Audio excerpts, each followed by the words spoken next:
Live. Everywhere. On netrootsradio.com.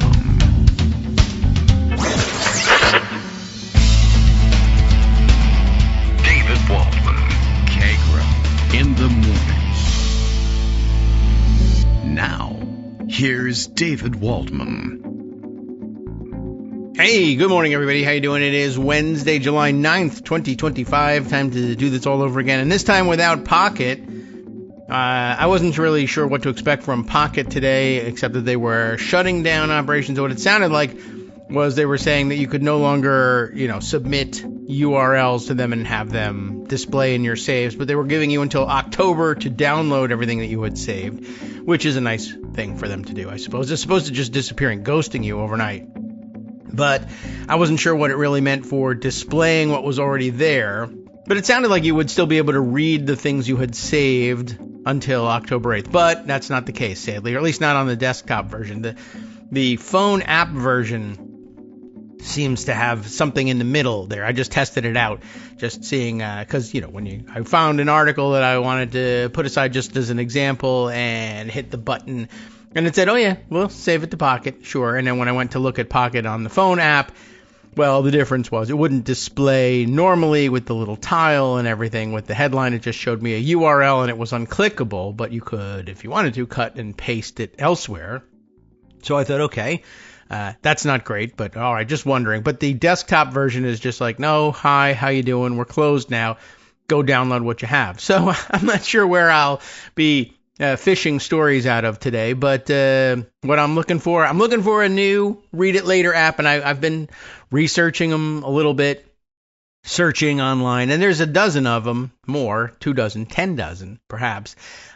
Had some recommendations made. I've used Instapaper in the past. That was one of the recommendations. I mean, I don't know what it's like now, but it wasn't quite what I was looking for exactly, quick and easy list display versus, well, we're making a newsletter for you to send to your friends. That's how I understood Instapaper, at least at its launch. And I'm also finding that every app that says, well, we're just a straight ahead newsreader, or it has little features, add text notes or highlights or whatever. But everything's comes with in-app purchases, and they're bothering you every 5 minutes to buy the premium version, or taking away features that you start with. You only have the ability to save things for 7 days, but then after that, you got to pay $9.99 a month or whatever, and you can't find those things out before you download them. So I've downloaded a couple of them and said, nah, this is actually trash. Screw that. Throw that out. So still have to find a Read It Later thing, and, just looking for a basic one. And I guess the browser on my phone has one built in, but I'll be damned if I can find where it stores things. It says, oh yeah, just saved it to your reading list. Yeah, where's my reading list? I don't know. I even asked Google, and the AI said, it told me what a reading list was. So that was nice. Anyway, time to get things started. Today we have, let's see. Oh, yes, right. By the way, Justice Putnam reminded me, people still talking naturally about the various aspects of the Epstein case, and a missing minute apparently in the security tapes. Even the serious reporters are saying, well, there's something weird about that. Certainly, it doesn't prove anything one way or the other, but it doesn't prove what the DOJ says it proved, but that's just because DOJ is kind of incompetent and doesn't understand the law. It may yet still be the case that they're right in their conclusions, but not because of any so-called proof that they've brought forward so far. I don't know. It's just a little bit weird, and there's apparently a minute missing in this thing, and a critical minute at that. And that was the minute that we missed yesterday, coming back from our 1-minute break, as it happened. So missing minutes happen all the time. Anyway, Greg Dworkin is here and standing by, and I, of course, in the run-up to the show, in the panic about Pocket, I have all this. I have a stack of fanfares waiting for you, Greg. So we'll just we'll bring out the last favorite that everybody enjoyed, and do it this way. And it takes a little while to introduce you this way. There's a second go round.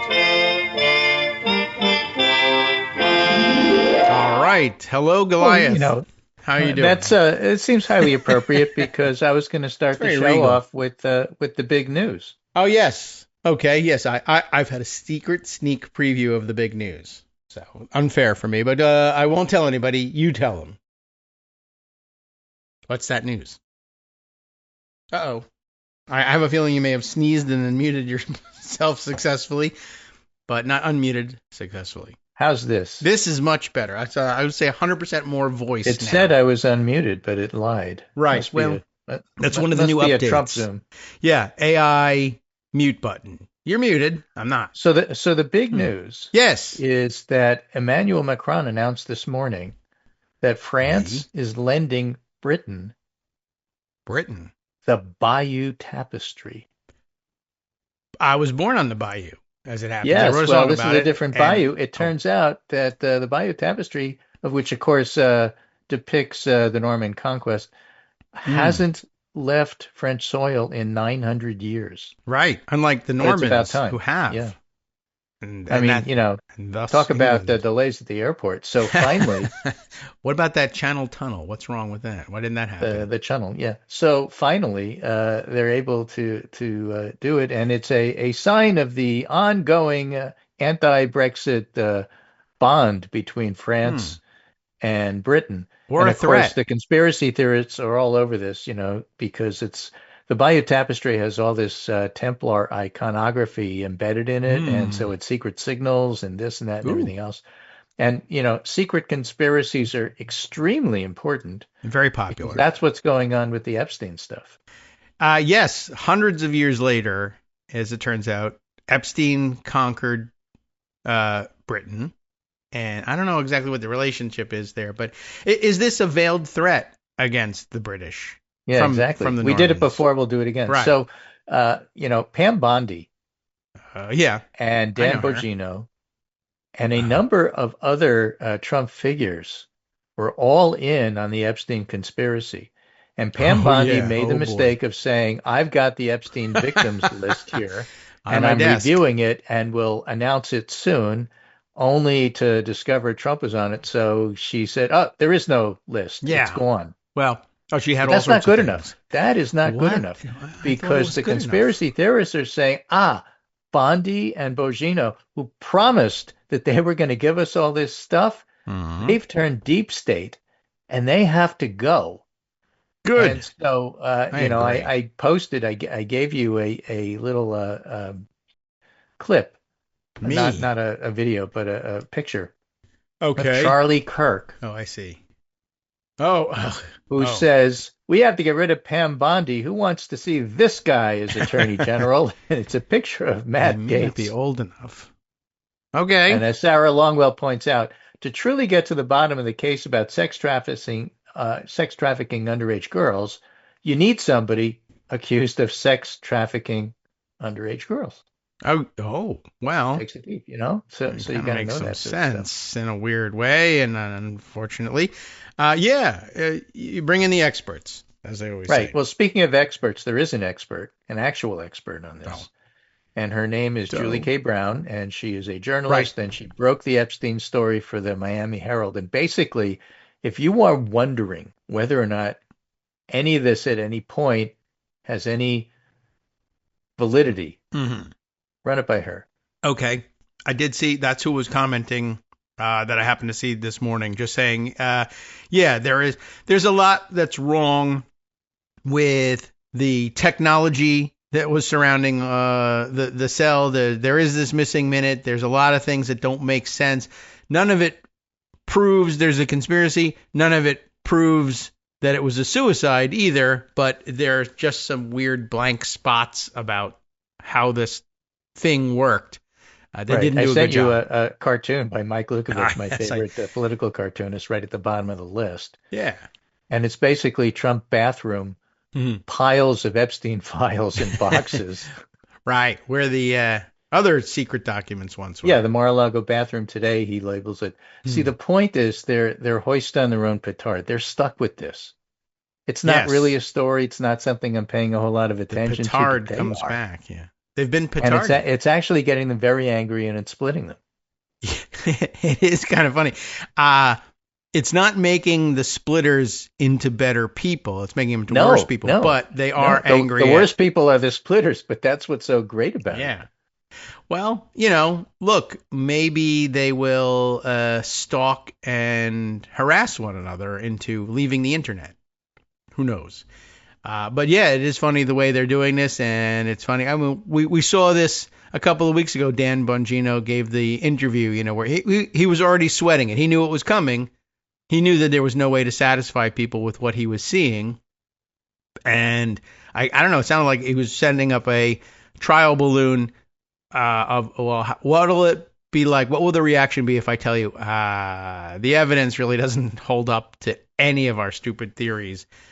Will that be okay? They said no, but I guess to his credit, he didn't try to come up with a new conspiracy theory. All right, actually, we have evidence that says everything is right. I just can't show it to you. Well, stuff did happen. This is Julie K. Brown reposting a John Cullen comment. The Epstein Victims Compensation Program established by Jeffrey Epstein's estate received approximately 225 applications from alleged victims. That's a lot of girls that didn't do anything with anyone. Yes, that's true. Of these, about 150 were deemed eligible for compensation, with 138 individuals accepting payouts totaling approximately $125 million. But Pam Bondi and FBI Director Patel Cash say there's nothing there. You see the problem? Yes. Well, it was always going to be that problem. I mean, a horrific thing happened, so to say there's nothing is getting it wrong. Yes. But was there a conspiracy to murder him? I mean, did Donald Trump just do away with him, or Bill Clinton, or whatever? Whatever conspiracy theory you're working on today. Yeah. Let's just say there's no evidence for that. So you have to be very careful about what there's evidence for and what actually happened, which was terrible in and of itself. And the question on the table is not how he died, but why was he not prosecuted to the full extent of the law? Some of the prosecutors say they got messages from higher up, don't go there. Yeah. So what does that mean, and what's that's that what about? needs investigating, but it can't be investigated by these guys because they were the higher ups. Investigating. You're exactly right. The higher ups were these guys, so that needs to be. I don't know. I got to call the UN. I don't know. They seem to be investigating things effectively lately, believe it or not. I mean, compared to what gets investigated here. But was there a conspiracy to murder Jeffrey Epstein? Yes, most assuredly. Do we know for sure who was in on it and what they were planning to do and whether they really meant it or have any evidence of that? No. But hundreds of people, I assure you, were secretly conspiring and thinking about murdering Jeffrey Epstein. It's just that most never acted on it. And in the end, maybe nobody did. Right. So he was just a very murderable guy. Right. Here's what, there was stuff going on, but it doesn't necessarily rise to the level of, spending more than like 2 minutes on it. Julie K. Brown gives another example. Okay. A tidbit from the OIG, the federal probe into Epstein's death, says he was given 2 mattresses and 2 extra blankets the day before he died. No. Why is that relevant? Oh. Nobody else got that. What's the point? Somebody said. I'm still not understanding. Can you spell it out for me like I'm 5 years old? The point is he's getting and paying for, likely, special treatment, just like he did the first time in Palm Beach County Jail. I see, yeah. Why were they giving him special treatment? Because he was probably paying off law enforcement. That's a scandal, but it's not like, it's not the same scandal. Now let's move on to the next story. It's just not that interesting. I get it. But if you follow all the leads, like if you're wondering, okay, well, who are the higher ups that ordered that he not be prosecuted? Oh, would they be, and did they bear any relationship to the people who said, yes, give him a second mattress? If you want to try to tease that out, that's relevant, hope you make a living with it. Does this all tie to Donald Trump? I don't know. We already know they were friends. What else are you going to learn that you don't already know? Yeah. So, fine. I mean, if you want to make that a hobby, great. There's other stuff going on. Yes. And they weren't friends like, you want to write a book about it, go ahead and deeply cover it and give it to Jake Tapper and send him off, and we won't hear from him for another 3 years now. Hey, if it leads somewhere, it leads somewhere. Go ahead. It's not where I'm going to spend my time. But if you come up with something good, I'll probably read it. But It's not an obsession of mine. The two of them were sleazebags. One of them's dead and was a sleazebag. The other one's alive and is president. We're a country of extremes, Greg. We're a very deeply divided country. Some of our disgusting scumbags are the subject of murder conspiracies. Others are president of the country. Right. That happens. There's something for everyone in America. So let's talk about yet another different conspiracy. This is Sarah Longwell writing. Pete Hegseth pauses weapon shipments to Ukraine without telling the White House. That happened. Is that okay? No, but it happened. All right. I'll put it in I can't put it in pocket. That's for sure. All right. Rick Grenell and Marco Rubio accidentally negotiate a prisoner swap at cross purposes and botch the whole thing and it falls apart. That happened. This is Sarah Longwell just cataloging what happened over the weekend. Let me see that. Bondi can't get the story straight on the Epstein files. We talked about that. Yeah. Trump slowly realizes Putin is bad. It's dawning on him. And after Hegseth paused weapon shipments, Trump said, okay, we're going to start weapon shipments. Oh, well, like deporting farm workers. Yes, no. And this is her words. J.D. Vance shitposts through it all. And what an absolute embarrassment this government is. Yeah. That's true, too. Oh, by the way, just a good reminder. I thought as having J.D. Vance, bungling things generally and acting out and looking like a weirdo. Good reminder. Every time when somebody says, well, I know we can't, but in a dream world, we would impeach and remove Donald Trump from office, and others say, yeah, but then we get J.D. Vance. J.D. Vance, no doubt terrible, but he's, again, you can't run a cult of personality without a personality. Right. I think. So speaking of cults and personalities, here's one from Marjorie Taylor Greene regarding the huge Texas floods. Oh, she's from Georgia. Shut up. I am introducing a bill that prohibits the injection, release, or dispersion of chemicals or substances into the atmosphere for the express purpose of altering weather, temperature, climate, or sunlight intensity. It will be a felony offense. I don't know if you're aware of this, but on the extreme right, there is this theory that Democrats caused the Texas flooding. Yes. More to say about that maybe after the break. But she's going to stop it. Okay. So Matthew Capucci, who is a Harvard-degreed atmospheric scientist, writes, "Shut up, It's not a political statement for me as a Harvard-degreed atmospheric scientist to say that elected Representative Marjorie Taylor Greene doesn't know what the hell she's talking about. She would be equally qualified to fly a Boeing 737, practice nuclear medicine, or train zebras. Now, given my role in media," he says, "I am not allowed to call anyone an idiot. However, what I can, as a scientist, say is that Marjorie Taylor Greene's misinformed tweets regarding conspiracy theories, weather modification, are commensurate with the level of education colloquially referred to as idiocy." Oh, well. Well, we've already known that about Marjorie Taylor Greene for a long time. Figures that she would inject herself into. They can't let anybody get cold in the grave without, introducing a conspiracy theory.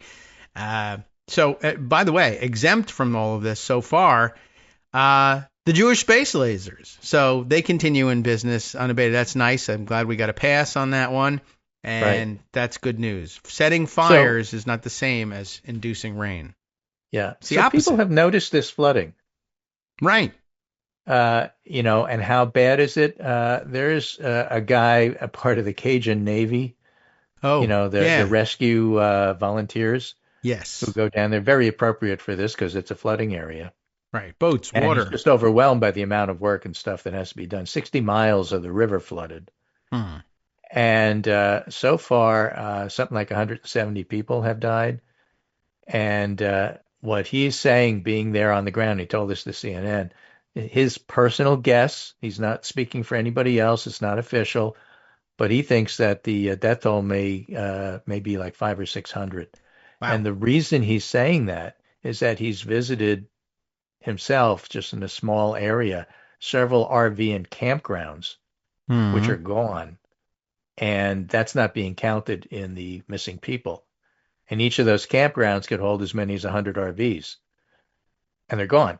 And so are they accounted for? And that's why as the rain stops and finally you're able to get access. The problem is there's so much debris you can't get to the river, and the ground is so sodden that a truck with, let's say, a boat trailer bogs down in the mud and can't get to the river. It's just really difficult to mount a rescue. Welcome to Ukraine. And even if it's recovery and not rescue anymore, you just can't do it. So there's a whole lot more that we're going to wind up learning. Yes. And so some of the Cajun Navy will learn the difficulties of the Russian army advancing in Ukraine in the wrong season. Yeah, exactly. So, we already learned that part. Logistics, tires, things we learned about are important. The issue of discussing what happened and why, I was very pleased to see ABC News, which I much prefer to the NBC and CBS versions because they just get down to the point. Covered the tragedy, immediately went and said, there's a lot of questions being asked now, which I don't see on the other channels. There's a lot of questions being asked now about exactly what happened. And they covered the fact that the locals had asked for money for sirens for warning the community. And that request was turned down by the various powers that be. But just a few miles downriver, maybe 15 miles downriver, in a town called Comfort, they did pay for sirens, and they have sirens, and they use them. And so the idea that, you can't do that in Texas, or they'll never, they do. So different town.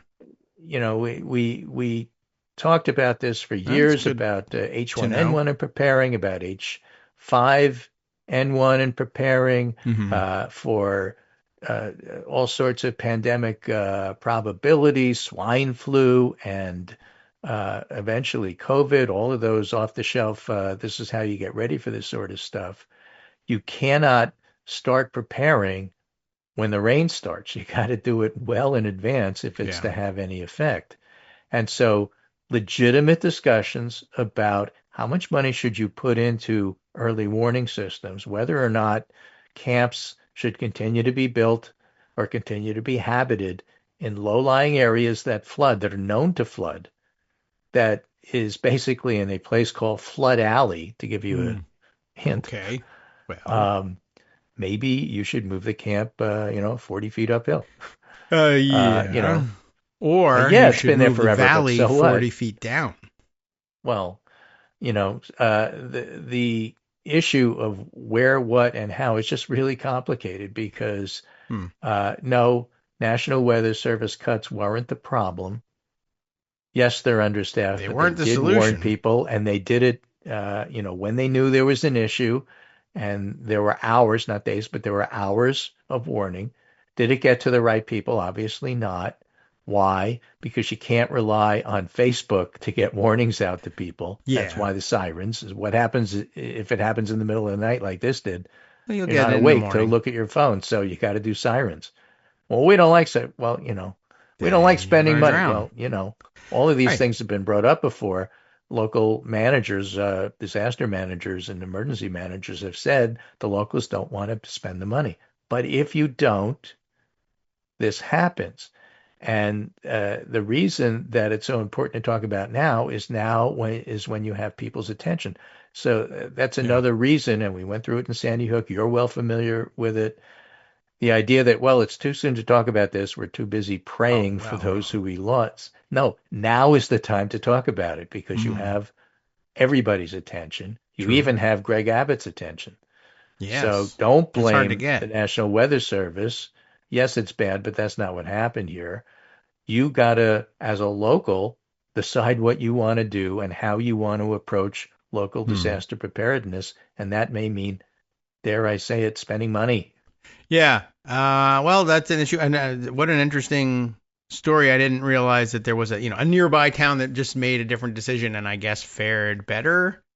I assume they didn't have quite the amount of flooding, but they had the sirens that were ready to go off. So people, all right. So, okay. I mean, you gotta have that. And I'm curious also, like a lot of the people who sent their kids to that camp probably come from communities where they have perhaps spent that money and or don't have exactly that problem.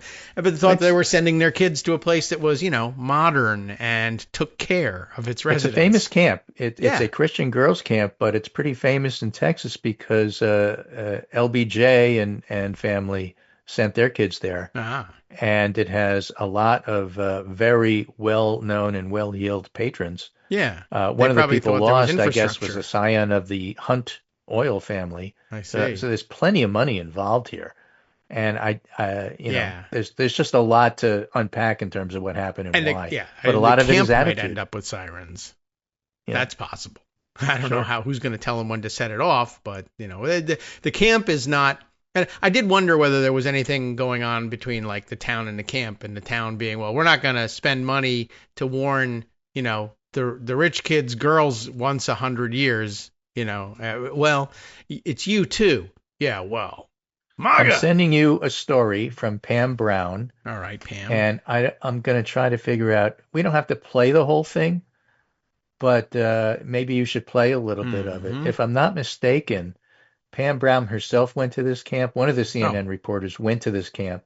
So, it's fairly well known. Yeah. I mean, it's a camp, and it got a little bit, it weirded people out when it was reported, oh, it's a Christian camp. I don't think it's like, summer Bible camp. It's just a camp that was founded. It's a Christian camp because everybody there is Christian.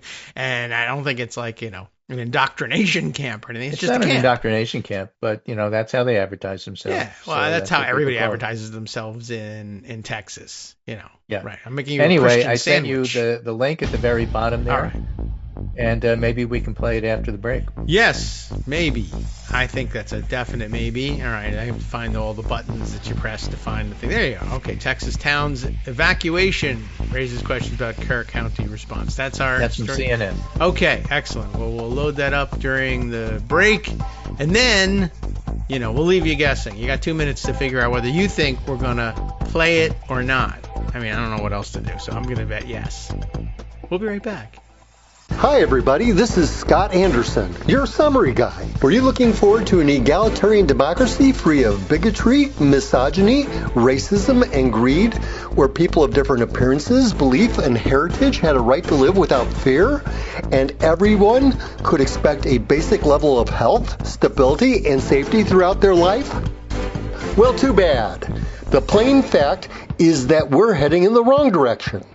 And where we once had a voice in such things, increasingly we don't. Not exactly the kind of news I wanted to share, but there it is. However, if you're looking to join people who understand today's issues and can intelligently address the reality of today from your point of view, you can join us at Kagro in the morning.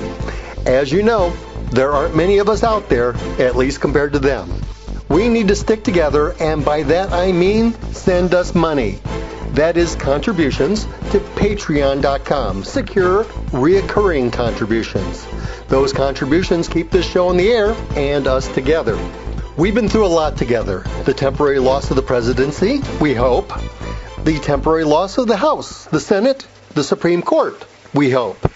Face it, we are pretty much all that we have left.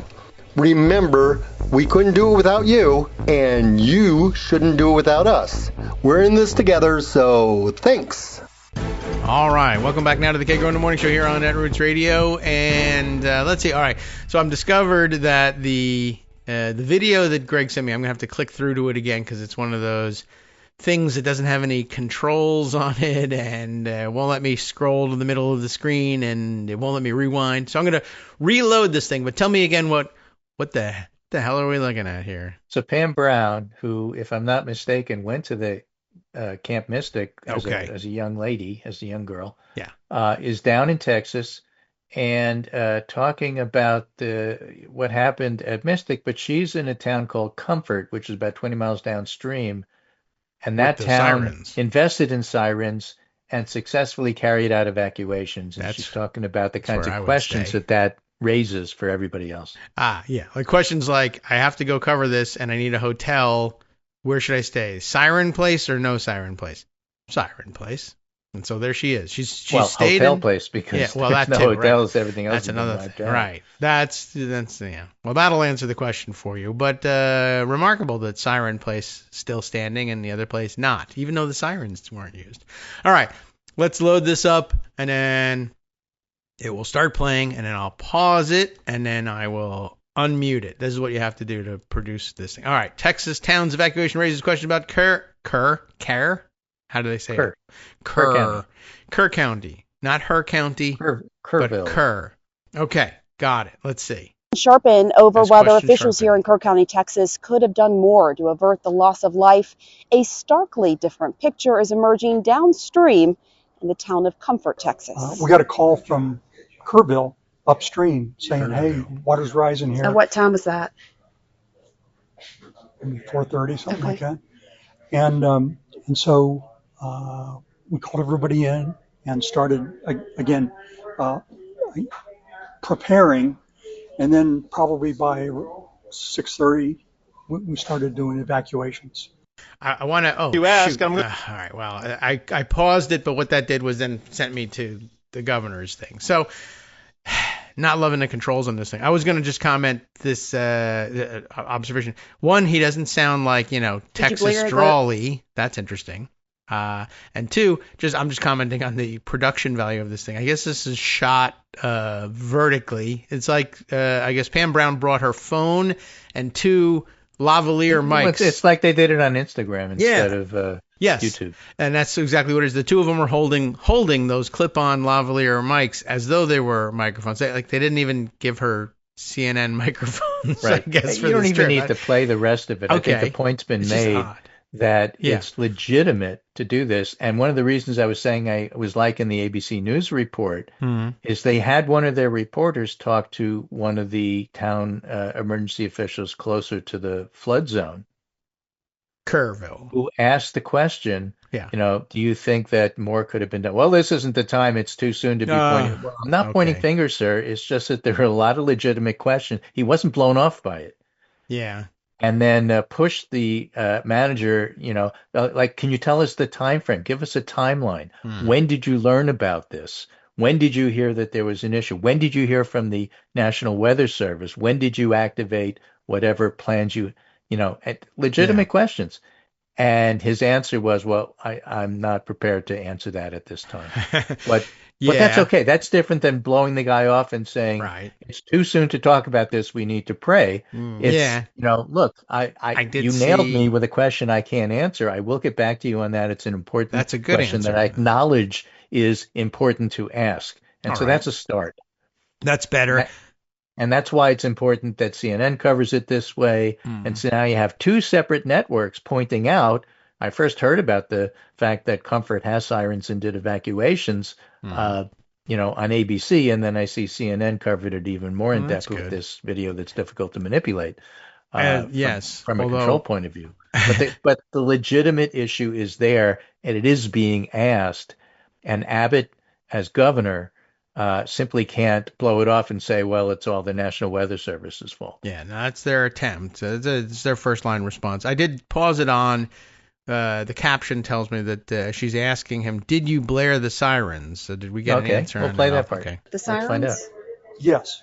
Brian Boiter, a volunteer firefighter I spoke with, talked about how they carried out evacuations of the residents there that could have been at risk in those overnight hours at 4th of July. Raising the question why the same wasn't done in Kerrville. And that's a good question. Okay. Because they had no sirens. Yes. And the reason they had no sirens is they refused to pay for it. And it turns out the town had requested the money from the state. Oh.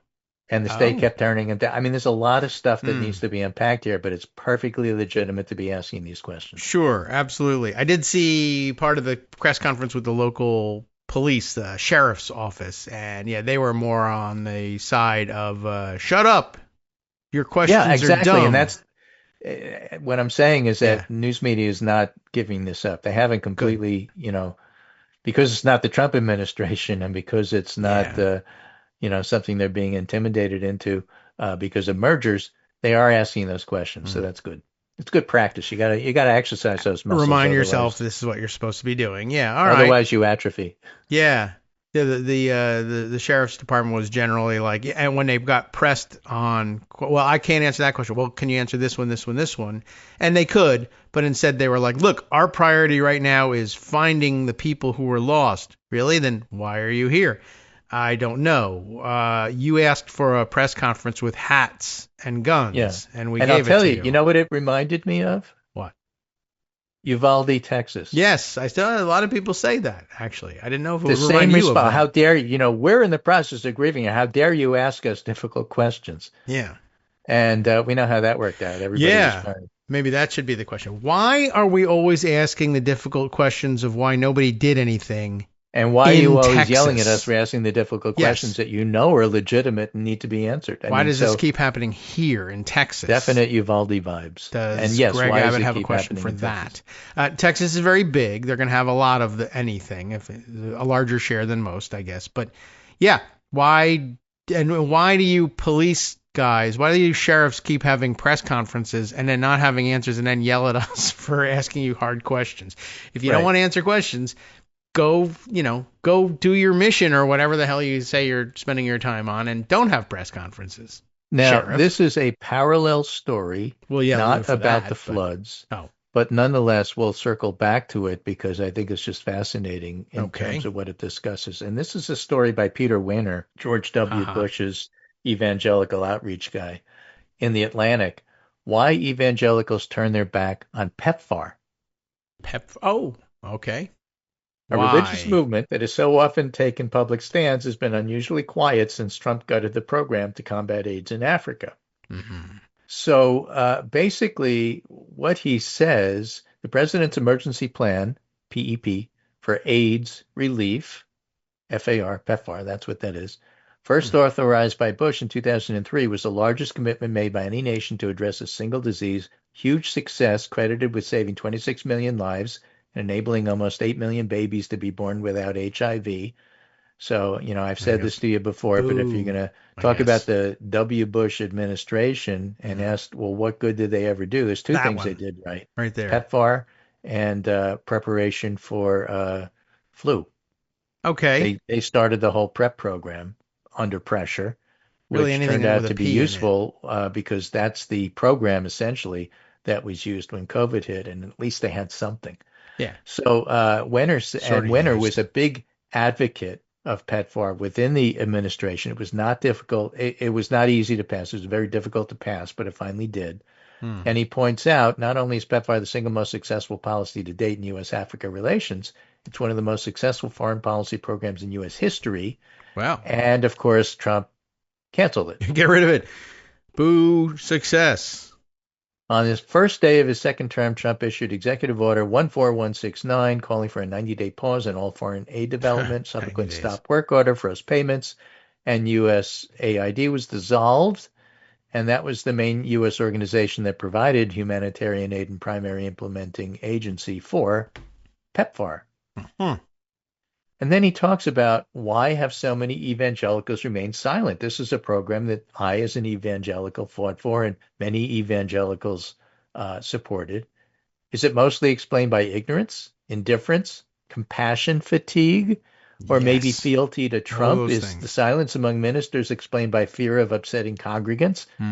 The short answer, if you don't want to read the whole thing, is it's that. Yeah, I would guess so. The ministers are afraid of their congregants, just like Republican officials in Congress are afraid of their constituents. If they do something that's seen as controversial, these pastors and ministers risk losing part of their congregation. And the money from tithes and other things keep them going. Yeah. So they're not going to do anything controversial if they can avoid it. And that includes criticizing Republicans. Not good controversial, but they will do bad controversial because that raises money. Only from some evil of them. people. Only some of them. And there were some pretty good studies on this from Pew and others that looked at this. And basically, if you're into Christian nationalism, no, you want your pastor to talk about politics. And this comes to you can do it now.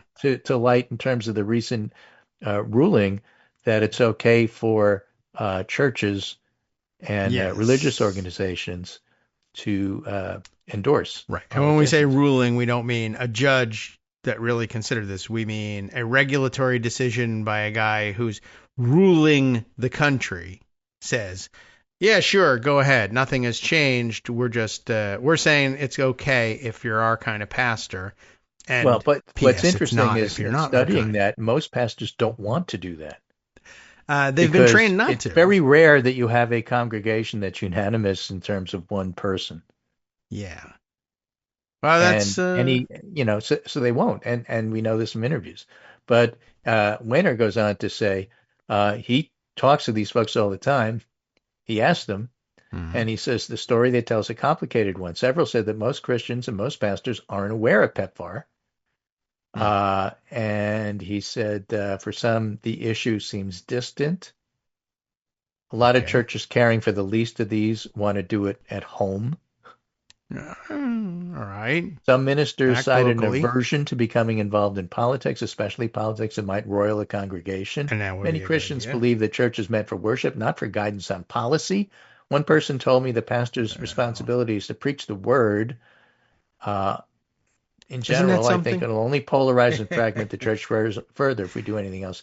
That's one of the reasons why they don't speak out about Trump's inhumane treatment of immigrants. Right. And it's just the most amazing thing. Circles back to this. When you get prosperity gospel types saying, no, I want the real church should be about teaching us to live the gospel, our version of it, the gospel in our daily lives, and to be unabashed and unashamed about it.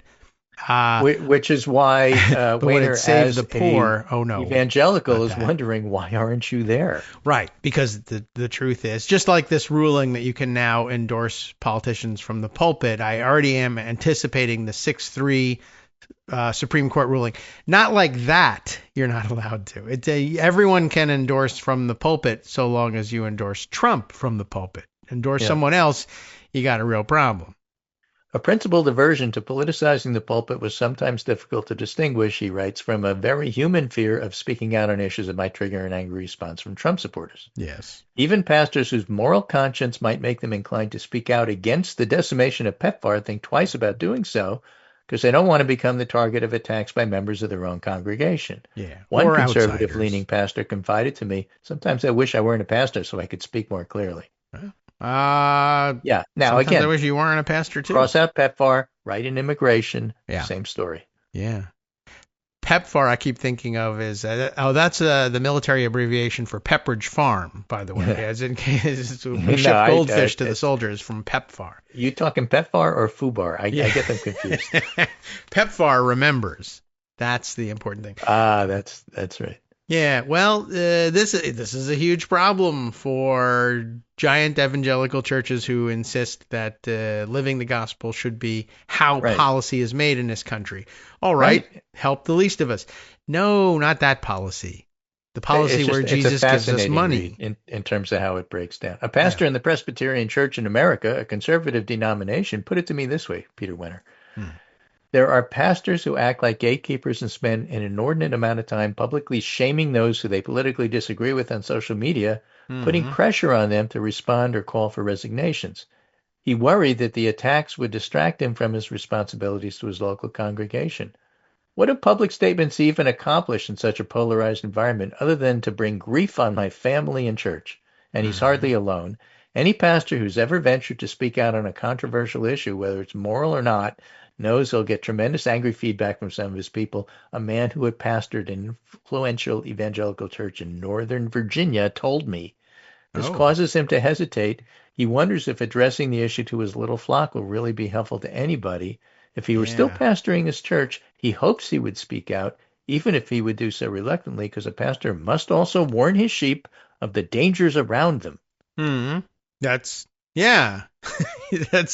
that's a like pretty good job, analogy, right? Why do they Some call you a people in the Christian anyway? relief and development community are remaining silent because the administration has proved both capricious and volatile. They hope to change its course, but fear that public criticism makes them dig in. Yeah. Then you have the general suspicion of government programs, and it's really complicated. And it's very difficult in that complicated situation to get them to speak out with one voice, And what's so interesting is we're talking about Protestant evangelicals here. Yeah. The group that has gotten together to speak out with one voice. Yes. The Catholic Church. Well, that's they're designed that way. That's true. They are. Because of the hierarchy, but the U.S. Council of Bishops, they rejected which is very conservative, spoke out about, not screwing with immigrants the way they're doing. Yeah. Well, I get. And of course, the Pope has as well. The Protestants chose not to have a centralized authority, and now they don't have one. Right. So, okay, that is interesting, and I can understand the inclination not to endanger your family, yourself, your church. Although I will point out that there was another pastor way back in ancient times who, in fact, did endanger himself and was subject to persecution, and now you're all listening to that guy. Well, there's quite a few of them. Some of them are saints yes, now. That's true too, right? But yeah, I'm talking about originalism. That's hot on the court these days. So I'm just saying that one can try to understand this without endorsing it, but I don't. It's complicated because people are complicated. Yes, there is at least that. I acknowledge the complexity of it all.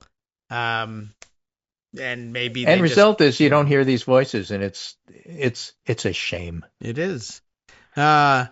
And what can I tell you? A lot less crucifixion going on as a result, though. So crucifixion's way down. Huge success, by the way, for my administration.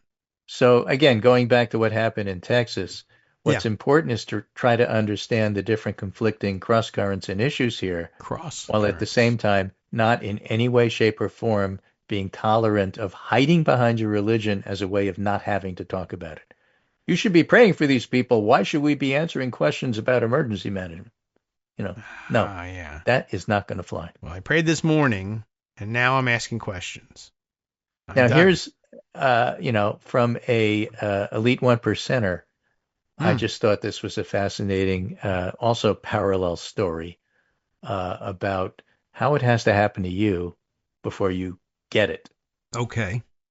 And this is both a tweet and a opinion piece in the New York Times by one Lawrence H. Summers. Oh boy. You hardly ever hear from that guy. You may have heard of it, and the first thing you say is, oh boy. But listen to what he says.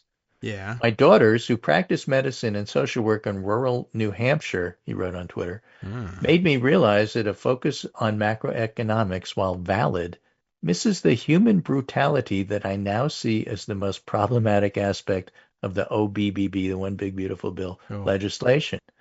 This round of budget cuts in Medicaid far exceeds any other cut the United States has made in its social safety net. Read my New York Times opinion piece. And the New York Times opinion piece says, I want to return to the topic after conversations with health professionals, including my daughters, who practice medicine and social work in rural New Hampshire. Yeah. They made me realize a focus on macroeconomics, while valid, misses the point. Okay. Over the holiday weekend, while the president was celebrating tax cuts that over 10 years will deliver $1 million to families in the top 0.1% of the income distribution, medical professionals were considering questions like these. Mm-hmm. What should they say to seriously disabled patients who can live at home only because Medicaid pays for rides? What should they recommend to the relatives caring for poor patients at home who will no longer be able to work when payments for home health aides are no longer available? How should they advise the hospital to handle patients who can't afford rehab or nursing facilities and can't live at home?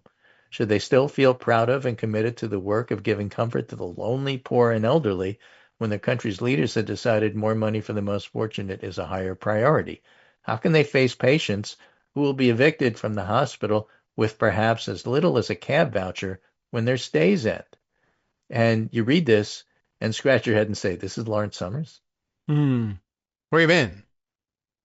Well, talking to I am plenty negative about this president, and even I was unpleasantly surprised by what I learned. And then he goes on to details and says, well, the macro stuff's important, but oh my God, I was missing this picture. Mm-hmm. And, to that I say, just like I say to former Trump voters, I welcome you. Yeah.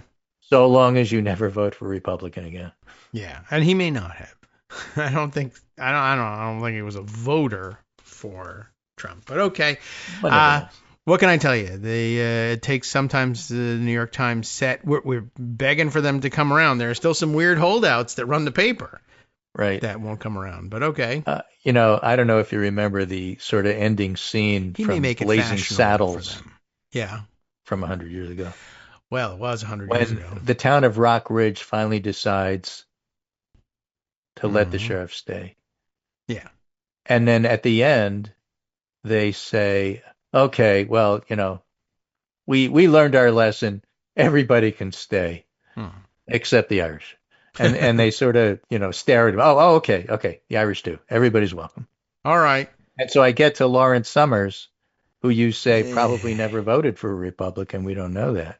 And Lawrence Summers has been very vocal about the fact that he can't stand Zoran Mamdani. And I'm thinking, okay, everybody but okay. Yeah. Zoran too. All right. Yeah, well, I hope so. I don't know. Lawrence Summers, he plays a role here. He may make it fashionable for some of the people who control the levers at the New York Times who have been, tilting towards weirdos and apologists and including their takes on everything and all the headlines and the editorial decisions. I don't know. I guess they do sometimes take their hints from people like Lawrence Summers, if not Summers himself all the time. So, maybe it's it's better than nothing, I guess. It's good to have him speaking out on that, and there are still some people who are like, oh, Lawrence Summers, I should be doing what he says. There are a few of them. I don't know them, but what can I tell you? So speaking of Mamdani, I want to finish my segment with some talk about him. He's running. He's doing quite well. New York City mayoral polling out yesterday. Mamdani without Cuomo. Mamdani 43, Adams 23, and Curtis Sliwa 22, the Republican. Okay. All right. But what's also really interesting about that is that Mamdani has a +5 approval. And Eric Adams, his main competition, has a -28 approval with New Yorkers. And so for those of you thinking it's a race, it's not a race. And they don't especially like Cuomo, he's got a -5, but Adams has a -28. Sliwa has like a -6. I don't remember the numbers exactly, but something along those lines. And Eric Adams has a -28. Okay. I mean, everybody knows Eric Adams. Most people have forgotten probably Curtis Sliwa. Or never knew. He's only been around for 50 years. Yeah. You probably, forgot him, but there'll be 35, it's not like you don't know 40-year-old voters. He's been running for mayor for 50 years. Yeah, but I mean, I don't know. Right. Sometimes the perennial candidates are the ones that people grow up ignoring, and I could say, 30-something New Yorkers. Oh, I've lived here my whole life. I'm like Curtis Sliwa. Oh yeah. I saw his picture once on the front page of the, one or the other of the tabloids. Okay, I remember that. Oh, Guardian Angels. Ugh, right. Okay, my dad told me they sucked. Something like that. Right, exactly. Okay, but I'm surprised that Sliwa is only -6, but I think it's mostly from ignoring him. Right. So if you include everybody, Mamdani 35, Cuomo 29, Sliwa 16, Adams 14. He's coming in 4th. Yeah. Behind Sliwa if Cuomo was in there. Yeah. And I understand why. Which is pretty amazing. He'd be siphoning voters off of Adams, I'm sure. People are like Bill Ackman and others are trying to get, and David Patterson, the former Democratic lieutenant governor who became governor when Eliot Spitzer resigned. Yeah. Okay. Who appointed Kirsten Gillibrand to the Senate seat instead of Caroline Kennedy. Yeah. Who is married to Curtis Sliwa's ex-wife. Did not know that. Has endorsed a Stop Mamdani coalition. Patterson has? Yeah. Wow. Because, Democratic socialist and bad, and he's turned, conservative in his horseshoe theory. Old age. The far left and the far right come together eventually. Horseshoe theory. Anyway, he's endorsing anybody but Mamdani, and of course, everybody that he thinks should win is doing awful, and just not doing well at all. And so Mamdani's going to be the next mayor. Good. And so people are starting to come to grips with it. The Manhattan Democrats have now endorsed him. Well, and as they see that he's ahead in the polls and that he's going to win, just like with Trump, everybody will, come and try to kiss the ring because they don't want to be left out of what's going on at City Hall. I guess. All right. They should make a point of referring to him all the time as New York State Assemblyman Zoran Mamdani. Like they make out like, well, we got to stop him because he's a crazy guy who from out of nowhere because Democratic Socialist. He's a sitting elected official in the state government. He knows what it is to work inside the system, but yet have ideas that might be outside of it. But he's only 33, and as Errol Lewis wrote in New York Magazine, let me tell you about the real problem with Mamdani. Okay. He's young. Yeah. He didn't kiss ass, and he didn't wait his turn. Yeah, so damn the it. people in Democratic Sclerotic Party, that's DSP, hate him. Yeah, I guess so. And I mean, I guess he triggers all the things that AOC initially triggered. Yes, exactly. And for the same reason. Right.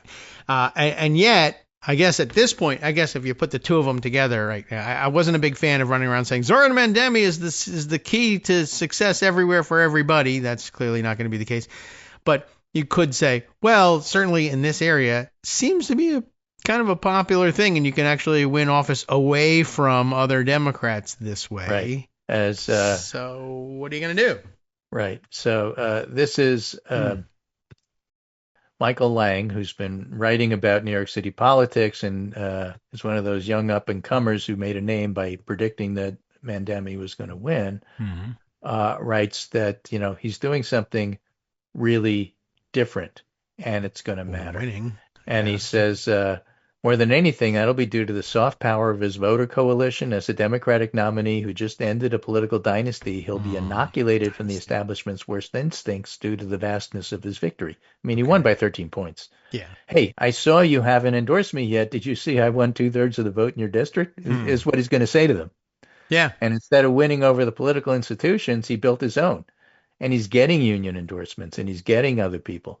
And he got the New York City Democratic Socialist of America, but he also got the Working Families Party, which is a little to the right of that. And he's getting like regular New Yorkers, and there's some wonderful videos of him talking to regular New Yorkers. Yes. And now, Michael Lang writes, many of the institutions that opposed his bid will inevitably bend the knee, terrified they'll be shut out of City Hall. And all of this is a consequence of the unprecedented multiracial coalition that crowned him on Tuesday. Zoran Mamdani will be the next mayor of New York City. Yeah, I guess so. And by the way, I like the way this polling is being done, giving us the ranked choice voting results without actually using ranked choice voting, right? You see that Adams slips with any more candidates, just he loses by more. Right. And a reminder, there's no ranked choice voting in the actual election in November. All right, welcome back now to the Kagro in the Morning Show here on Netroots Radio. We thank the powers that be that we now have Zoom because Greg and I were chatting in the background, and it used to be that he worried about the thing making noise when he exited, but now we can make silent exits, which is why we have the whole fanfare thing going on still. So silent entrance, silent exit for all. You know what? For all we know, he could just be lurking in the background of every show. Now that I think about it, well, I would get notification that he was or wasn't, but you would have no way of knowing. We need some sort of exit music, and I don't know. I don't think we have anything at the ready that would be good for. Although we could ask this. Well, we now have another hour to fill, and Greg is gone. Well, what the hell is supposed to do, you moron? I don't know. I was going to read you stories from Pocket, but that seems impossible. It is, in fact, possible. This is an interesting tidbit, as I said. The phone app version of Pocket, which I never used to rely on because it didn't click through to the original version of stories the same way the desktop version did. So it was always, when you got that weird formatting and it was difficult to tell the difference between text that was a photo caption or a pull quote or a link to another story that's related that was at a sidebar, but you can still read that stuff on the phone. And so it's very interesting and and weird. And so I guess the good news is I can use it now to read you some of the stories I had put away for the last day or two but didn't get to, including this. Oh, and this is even this does go to the original format of the Washington Post story, unrelated to, I guess. I suppose we can hook it in somehow, make a relationship between this story and everything else, but an otherwise unrelated story about a Marco Rubio imposter. And why would you want to impersonate Marco Rubio? Not really sure, and no one is sure yet what they were going for. But the fact is they were able to relatively successfully take a run at it and do what? Exclusively reported by the Washington Post, at least up to the time when they actually reported it, and now everybody has copied it, I guess. A Marco Rubio imposter is using AI voice to call high-level officials. So another great reason to evaporate lakes on this planet, enabling scammers to find video or audio snippets of Marco Rubio and recreate his voice and use it to call high-ranking officials. To get them to do what? I don't know. It's still not clear. But the unknown individual, not revealed themselves, contacted at least 5 government officials, including 3 foreign ministers, not pastors who preach in another country, but foreign ministers, i.e. the people who are, of course, his counterparts in other foreign governments, a U.S. governor also on the list, and a member of Congress, according to a State Department cable. What do you know about that? And the State Department has to do the cabling on this.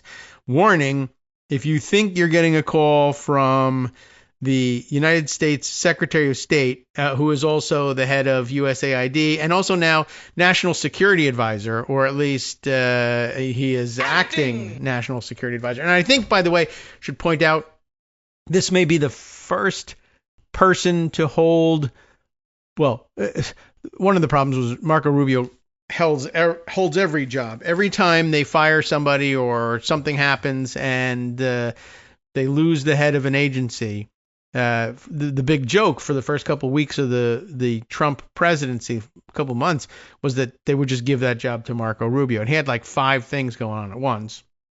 And he was no good at all of them. Equally, though, no good at all of them. So very egalitarian in that respect. Well, we salute you, Marco. Anyway, but he may be the first person to hold both the post of Secretary of State and National Security Advisor. Didn't Kissinger do that? And look what happened to that guy. Well, if he lives as long, I'm sure he'll be happy. But his reputation was in tatters. But Marco Rubio starts a little lower on the ladder reputationally. Anyway, look, there's a story here I mean to read to you. John Hudson and Hannah Nathanson. Hannah is on every story we keep picking up. Reports an imposter pretending to be Secretary of State. I think they should add a comma right after that so that it reads, an imposter pretending to be Secretary of State, comma, Marco Rubio contacted foreign ministers. But without the comma, it's the much more serious and less funny idea that an imposter was pretending to be Marco Rubio, not that Marco Rubio was pretending to be Secretary of State, as I would have it. Well, this imposter contacted foreign ministers, a U.S. governor, and a member of Congress by sending them voice and text messages that mimic Rubio's voice and writing style. I didn't even know he had one. Using artificial intelligence-powered software, according to a senior U.S. official and a State Department cable obtained by the Washington Post. U.S. authorities do not know who is behind the string of impersonation attempts, but they believe the culprit was probably attempting to manipulate powerful government officials, quote, with the goal of gaining access to information or accounts, unquote, according to a cable sent by Rubio's office to State Department employees. So I don't think anywhere in this do they say, what did the fake Marco Rubio say to people? Sounds like a riddle. What did the fake Marco Rubio say to the bartender? And I don't know what the joke is there, except he's small, so maybe he was being carded. I don't know. Anyway, it's interesting that they don't say, and I don't know whether that would be considered some sort of breach of security or we don't want to encourage copycat crime or something like that.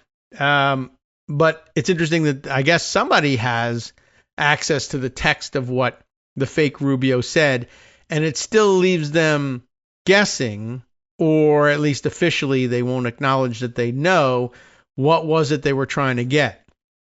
So their best guess is, it's interesting for them to put it this way, he was probably attempting to manipulate government officials with the goal of gaining access or information to accounts. But do you think that the foreign minister of, pick your country, I don't know, is it a foreign minister of France, foreign minister of Turkmenistan, foreign minister of any our invasion bingo countries, Gambia the other day, Kosovo was today. I don't know. It doesn't say. But do you think that any foreign minister would not think something was wrong if you got a message from Marco? Hi, it's Marco. I don't know what his style is, but this is Secretary of State and National Security Advisor Marco Rubio. What is your Zoom password? What do you think? How do we know he was trying to get, or is it just he's trying to establish contact to see if he gets an answer, and then he'll try to bring the conversation around to it? I mean, it's even if there's no indication in the first message, I guess it's a good guess, because it's probably not like, hi, it's Marco. I just want to let you know we're declaring nuclear war against China, and I need you to launch your missiles, but please, you launch them first, then text me, and then we'll launch it. We'll totally do it, right? We got your back, but you start.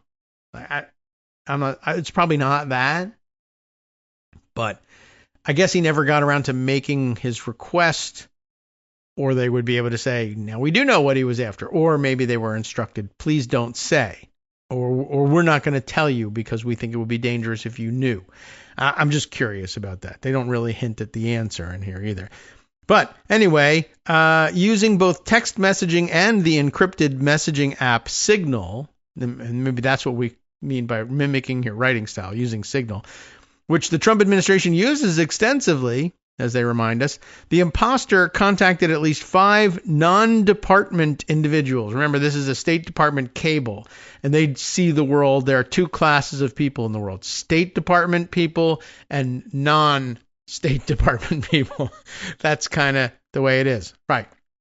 So in this cable, they say Trump the imposter contacted at least 5 non-department individuals, including 3 foreign ministers, a U.S. governor, and a U.S. member of Congress, said the cable, dated July 3rd. That's the 3rd time now they've listed who he contacted for us.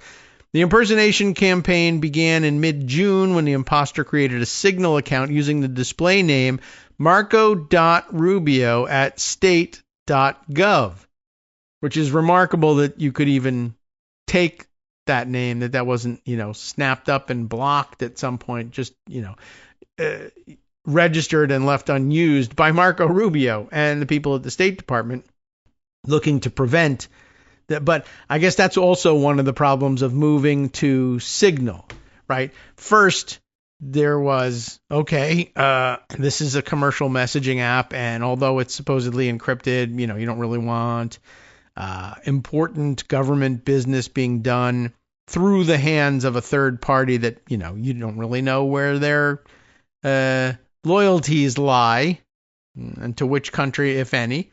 That's an issue. Security is in their hands and not yours. That's bad.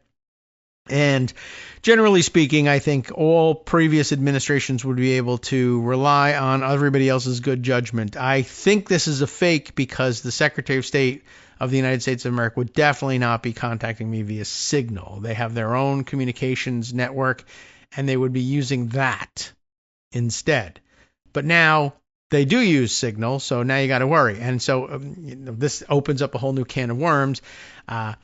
Government officials have never been using Signal, therefore none of those potential imposter account names have been snapped up and blocked. But presumably you could not log into, onto X, for instance, and get the username, the real Marco Rubio, or Secretary of State Marco Rubio, or something like that.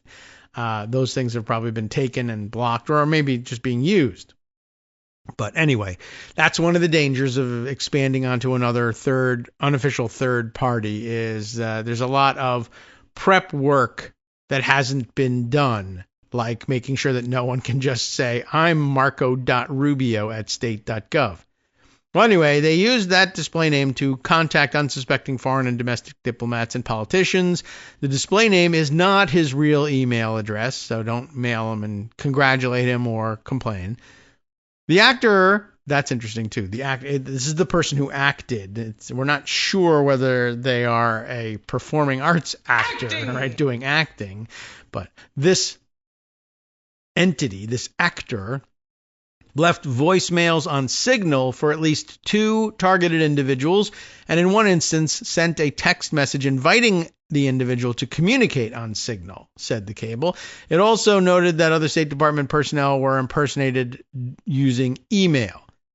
That's at least easier to do. Or, you don't have to evaporate a lake to do that, I guess.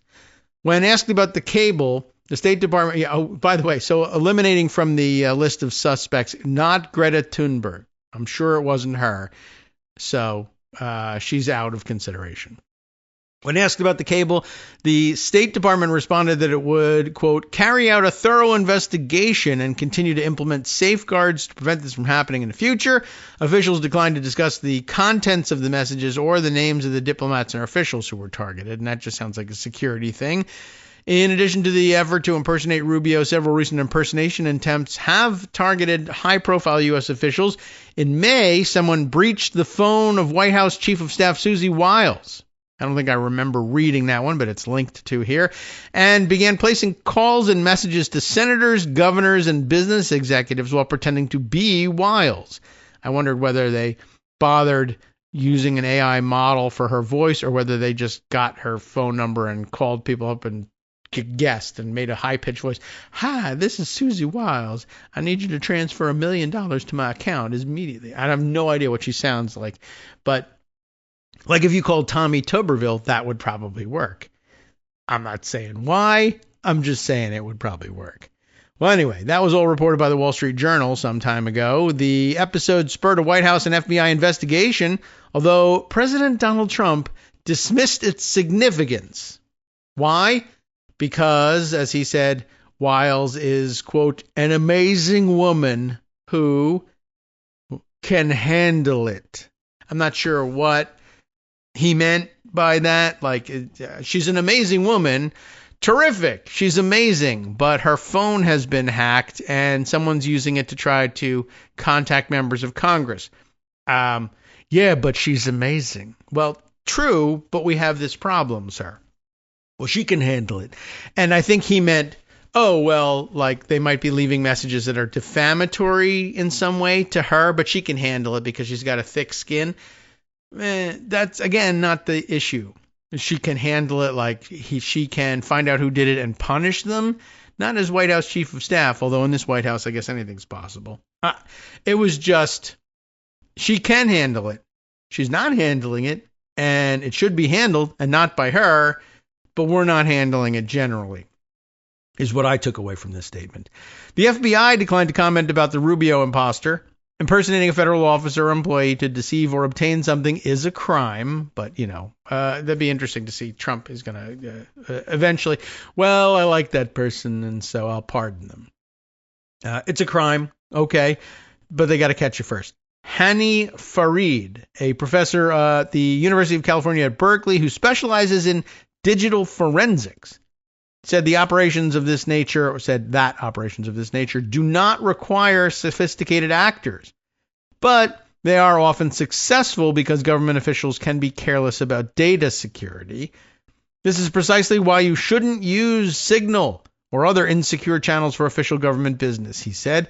In March, then White House National Security Advisor Michael Waltz, remember they got rid of him because Signalgate, and they remind us of that. Once malicious actors obtain phone numbers linked to an official's Signal account, the impersonation part is easy, said Farid. You just need 15 to 20 seconds of audio from the person, which is easy in Marco Rubio's case because he's all over the place. You upload it to any number of services, click a button that says, I have permission to use this person's voice. Remember, you're a criminal, so you're lying. And then you type what you want them to say, said Fareed. Leaving voicemails is particularly effective because it's not interactive. And of course, if it's a kid prankster, you get Marco Rubio saying, hey, Senator, I just farted, and leave that message. Whereas this is how you can tell if it's a sophisticated actor, if they're actually trying to get, information or engage the person first. If you can resist the temptation to say things like that, this is Marco Rubio, I'm just calling to say I suck, then you've got a kid doing it. It's unclear if any of the officials responded to the impersonator. I guess that means they didn't call Tommy Tuberville after all. The State Department cable urged U.S. diplomats to report any impersonation attempts to the Bureau of Diplomatic Security. That's, again, state dividing it. It's a very odd department, state. And they do sort of handle things this way, right? If this happens to you, like anybody else, like if this happens to you, call the FBI immediately. If you're from the State Department, call the Bureau of Diplomatic Security. Literally, it just says that. Any impersonation attempts, call the Bureau of Diplomatic Security, which is investigating the matter. And for non-State Department officials, alert the FBI's Internet Crime Complaint Center. Okay, I would hope there would be a hotline for stuff like that, but apparently not. In May, the FBI issued a warning that malicious actors, first of all, they were maliciously acting, and second of all, they were impersonating senior U.S. officials in a ban on...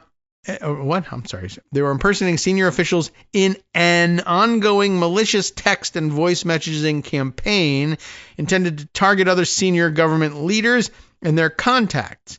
The campaign relied on AI-generated voice messages, according to the FBI, and was likely meant to elicit information or funds. If you receive a message claiming to be from a senior U.S. official, the FBI warned at the time, do not assume it is authentic, unless, of course, it is a fundraising appeal, in which case it is authentic, but you don't want to respond to it, probably. But I get those all the time in my email. Hey, this says Barack Obama is emailing me. That's weird. Oh, oddly, it is a request for funds. Hey. All right. That's a different kind of impersonation, I guess. Other forms of impersonation have spread across the globe. In June, Ukraine's security service announced that Russian intelligence agents were impersonating the agency, Ukraine's security agency, in an effort to recruit Ukrainian civilians for sabotage missions. The same month, the Canadian Anti-Fraud Center, the poor Canadians involved in this again, the Anti-Fraud Center and the Canadian Center for Cybersecurity said scammers were utilizing artificial intelligence to impersonate senior government officials in a call and text-driven campaign to steal sensitive information or money or to insert malware into computer networks. So, lots to be aware of.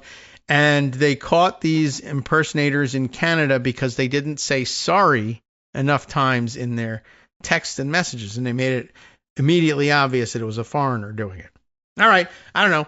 I found that one very interesting. I hope you will too, and now realize, how am I going to... Well, I'm going to have to fish out the URL for this thing in a different way when I'm compiling my list of links for Scott to prepare today's summary. And today's Wednesday, and I think he's out Thursday. Is that right, Scott? You tell me again. And so tomorrow I won't fish these out for you, but then on Friday I'll be fishing them out again, but hopefully from a new Read It Later service. Okay. Let's see. This will make things difficult doing this on the phone rather than on the bigger screen. Okay. Well, and some of the things that I archived the other day remain unarchived, and so there's a lot of clutter going on here in today's pocket. So at any rate, also thanks, shout out to Rosalind McGregor, who has sent me some screenshots that are supposed to guide me through the use of the Safari, I think, Read It Later, or Read It app. But difficult for me to navigate now in the middle of the show, but I appreciate the thought, and I'll give it a shot later on. By the way, I think I also successfully turned off the sprinkler system. It was at 10 o'clock. We didn't hear the patter of the rain on the outside. We'll see whether I've successfully reprogrammed it for 11:05, but only I will see that, or I will hear that. I could report the results to you later on. I like doing follow-up stories on important news like this. Like, for instance, this one. I don't think we got to read this one, and I meant to see if I could get it on the record during one of the pre-recorded shows, but you will have seen the news by now, because this is reported on June 27th, but I would want to acknowledge the fact, if I didn't acknowledge before, we reported pretty much on the day that this happened, that just before it happened, that the president of the University of Virginia was under pressure to resign from Trump and the Trump administration. And we got that one on the record just before it happened. And in fact, yes, he eventually ended up resigning after all, and published an extraordinary letter to the UVA community, which I hope let's see if it's in this New York Times report about it. But it was just an interesting approach to his resignation. I guess our first inclination was to hope that he would stand and fight, although I'm not part of the UVA community, so I guess it was just that was a thermostatic response, right? The Trump administration wants this guy out. Well, I want him in, except, I don't know anything about the president of UVA, although I liked the idea that on this single issue that they were using to try to force him out, he seemed to be taking the right stance. But UVA alums will be able to tell me better whether, on balance, he's a great guy to mourn the loss of, or he was just taking the right position on the Trump administration trying to force him out, or, some of both. But Michael Schmidt, and I believe he had a co-author on this one, and the name escapes me at this point and isn't displayed here, but there was a team of them covering the attacks on higher ed, including at UVA.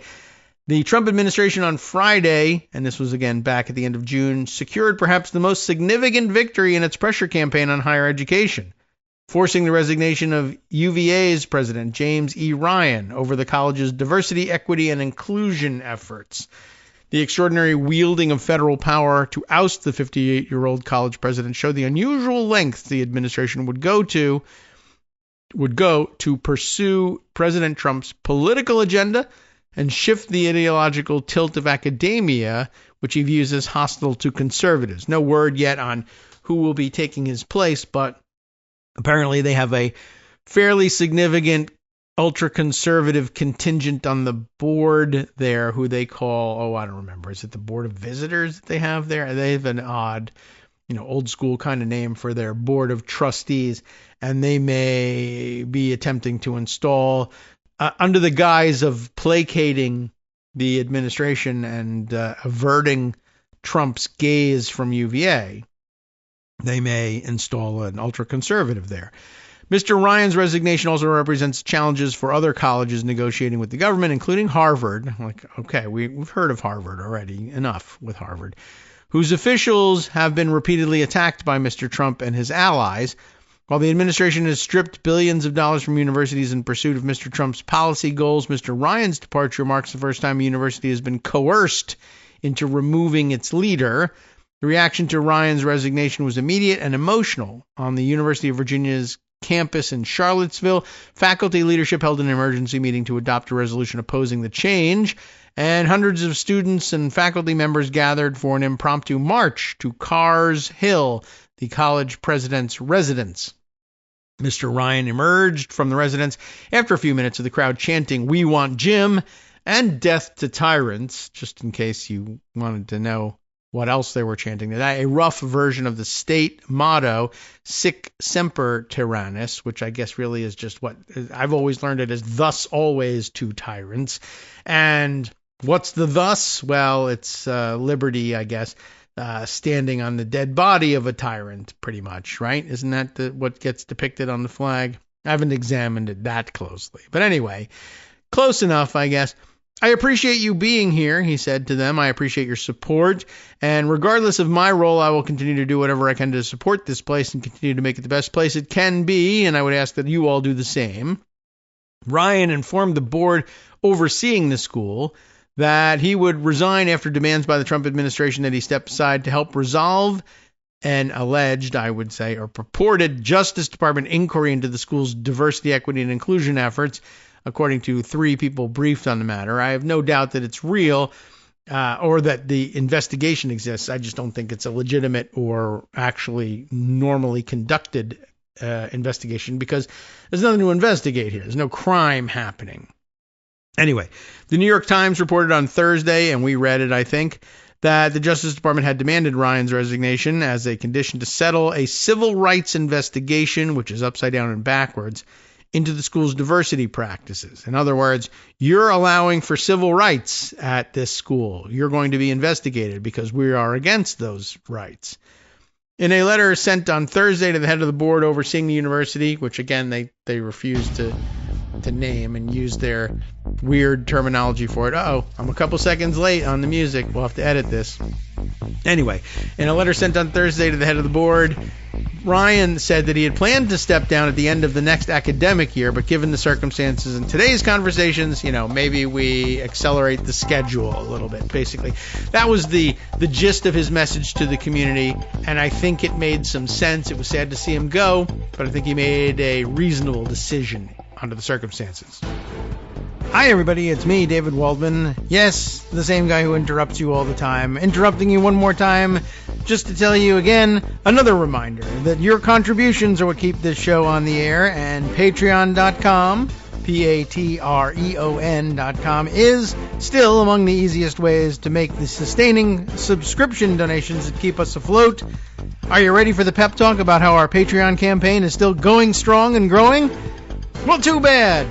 Yeah, the plain fact is we actually are headed in the wrong direction, and whereas we once had about 175 monthly patrons, we're now actually down below 150. Time to recruit some more. Not exactly the kind of news I wanted to share, but there it is.